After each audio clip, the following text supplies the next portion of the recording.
خدا باپ کے زندہ و جلال کلام میں سے زندگی برا کلام دانیل کی کتاب اس کا 7 باب 15 سے 28 آیت مبارکہ تک۔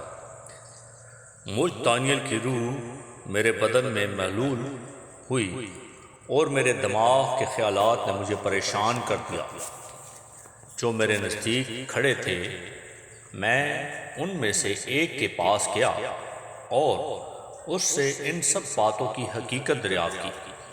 بس اس نے مجھے بتایا اور ان باتوں کا مطلب سمجھا دیا۔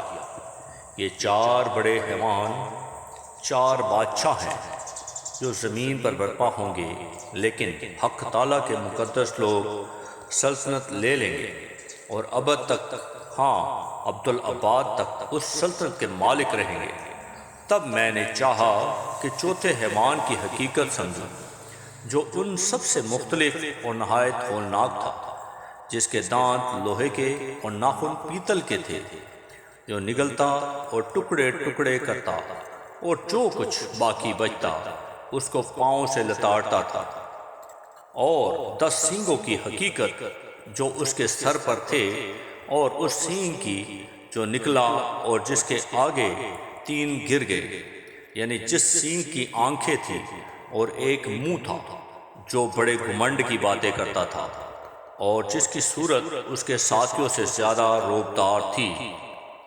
میں نے دیکھا کہ وہی سینگ مقدسوں سے جنگ کرتا اور ان پر غالب آتا رہا، جب تک کہ قدیم الایام نہ آیا اور حق تعالیٰ کے مقدسوں کا انصاف نہ کیا گیا، اور وقت نہ پہنچا کہ مقدس لوگ سلطنت کے مالک ہیں۔ اس نے کہا کہ چوتھا حیوان دنیا کی چوتھی سلطنت ہے، جو تمام سلطنتوں سے مختلف ہے اور تمام زمین کو نگل جائے گی اور اسے لتاڑ کر ٹکڑے ٹکڑے کرے گی۔ اور وہ 10 سینگ 10 بادشاہ ہیں جو اس سلطنت میں برپا ہوں گے، اور ان کے بعد ایک اور برپا ہوگا اور وہ پہلوں سے مختلف ہوگا، اور 3 بادشاہوں کو زیر کرے گا، اور وہ حق تعالیٰ کے خلاف باتیں کرے گا اور حق تعالیٰ کے مقدسوں کو تنگ کرے گا اور مقررہ اوقات و شریعت کو بدلنے کی کوشش کرے گا، اور وہ 1 دور اور دوروں اور نیم دور تک اس کے حوالے کیے جائیں گے۔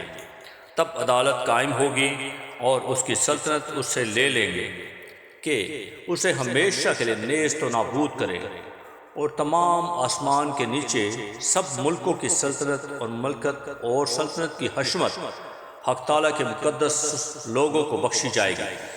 اس کی سلطنت ابدی سلطنت ہے، اور تمام ملکتیں اس کی خدمت گزار اور فرمانبردار ہوں گی۔ یہاں پر یہ امر تمام ہوا۔ میں دانیل اپنے اندیشوں سے نہایت گھبرایا اور میرا چہرہ متغیر ہوا، لیکن میں نے یہ بات دل ہی میں رکھی۔ پاکلام کے پڑھے اور سنے جانے پر خدا ان کی برکت ہو، خدا ان کا شکر ہو۔ آمین۔